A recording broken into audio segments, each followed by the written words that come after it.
विधायक जी यहाँ से चुनाव जीत रहे हैं तो ये नहीं कि किसी एक समाज से ठाकुर थोड़ी ना आपको वोट, बिल्कुल वोट करता है वो योगी आदित्यनाथ। अरे क्या बात करते हैं, यहाँ ठाकुरों की बिल्डिंग गिराई है ये कह करके मुख्तार अंसारी के आदमी है, आप पता तो करिए। तो ऐसा नहीं है, हर समाज, ये बड़ी अच्छी बात कही आप।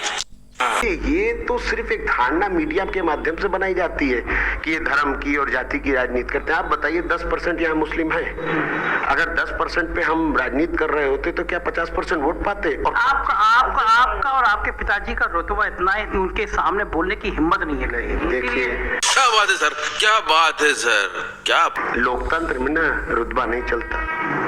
अगर चलता होता रुतबा और रुआब तो आज प्रदेश के मुखिया को, देश के गृह मंत्री को गली मोहल्ले में घूम के पैम्फलेट बांटने की जरूरत नहीं पड़ती।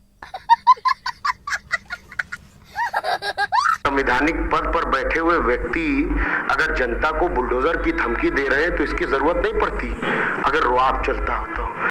शाबाश बेटा, बहुत बढ़िया। ये तो लोकतंत्र है, यहाँ तो जनता के दिए हुए आशीर्वाद वोट की शक्ल में मिलता है तो कोई भी बड़े से बड़े पद पर बैठ जाता है। इस लोकतंत्र की ताकत को या तो सत्ता में बैठे लोग इस लोकतंत्र को ही नकार रहे हैं। मऊ में लोकतंत्र है ना, हर बार चुनाव होता है। पिछली बार देश के प्रधानमंत्री आए थे यहाँ चुनाव प्रचार करने, मगर जनता ने उनको नकार कर यहाँ से भेजा था। इस बार आए थे? इस बार अभी तक नहीं आए। क्यों डर गए आप? नहीं, पिछली बार जो काली पुती अभी तक छूटी नहीं। सब लोग कह रहे हैं मोदी जी को डरा दिया आपने। नहीं, देखिए देश के प्रधानमंत्री हैं और मैं उनका सम्मान करता हूँ, उस पद का सम्मान करता हूँ। ये बड़ी अच्छी बात कही आप।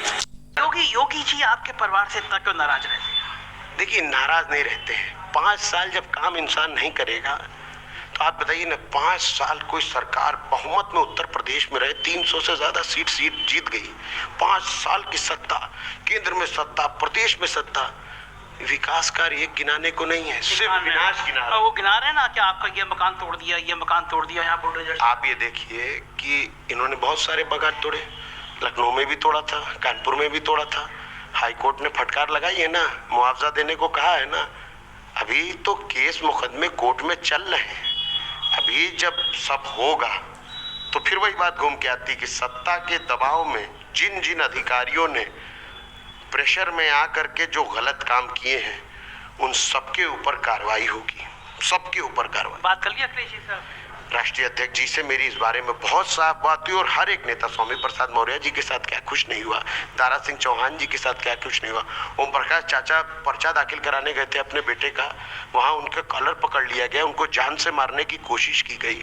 तो ये सब कैसे हो रहा है? वो लोग कहते हैं कि आप तो इतने बड़े डॉन हैं, आपके पिताजी उन्होंने कृष्णानंद राय को निपटा दिया जो आपके खिलाफ लड़ गए। अब वही बात है ना कि न्यायपालिका से मिली हुई क्लीन चिट को भी अगर हम और आप उंगली उठाएंगे तो हम अपने संविधान की रक्षा कैसे करेंगे, हम अपने लोकतंत्र की रक्षा कैसे करेंगे? हम लोग तो न्यायपालिका को मानने वाले लोग हैं, इसलिए कम से कम हम न्यायपालिका में जाकर अपना ट्रायल फेस करते हैं। हम उनमें से थोड़ी है कि अपनी कलम से अपना मुकदमा हटा लिया और खुद को संत बता दिया। ये किसको कह रहे हैं? कोई बहुत सारे हमारे प्रदेश के मुखिया हैं और भी उन्होंने कई सारे लोगों के मुकदमे हटाए। तो कम से कम हम उस ट्रायल को फेस करते हैं और कोर्ट अगर हमको क्लीन चिट देती तो हम कहते हैं हमारे ऊपर मुकदमा नहीं। आपके पिताजी का जब चेहरा आता था बहुत रुतबे वाला आता था, मूछें बड़ी बड़ी सी। अब जो बीजेपी अपना सोशल मीडिया चला रही है, पिताजी व्हील चेयर पे बैठे हुए, मेरे पिताजी की जो फोटो, आपको बुरा लगता है? मेरे पिताजी की जो फोटो चलाती थी मीडिया, वो 2001 या 2002 की चलाती थी, जब वो 30 साल के थे, 25 साल, 30 साल, 35 साल। आज जो चला रही है वो 60 साल के हैं, तो 60 साल में फर्क तो आ जाता है। अच्छा, ये मीडिया को पहले वो क्यों चलाती थी और ये क्यों चलाती है? मीडिया को